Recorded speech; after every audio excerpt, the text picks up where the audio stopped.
So at what point do we stop having this really ridiculous conversation that, oh, my truck queefed a couple parts per million?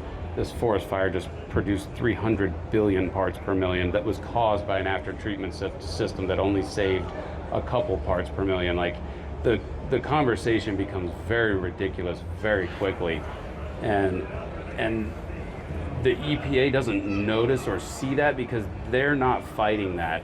They are fighting the flat-billed hat-wearing 16-year-old that squatted his dad's truck that he inherited, and he's rolling coal all over Priuses in traffic. And that's what the EPA thinks all of us are doing. They think if you say diesel performance, it's a bunch of douchebags blowing black smoke all over innocent people. That is not the case. Like, you're gonna find that in any group of people. Like, you could go hang out with a group of kids skateboarding and one of them is gonna be an idiot and the rest of them are gonna be pretty cool kids.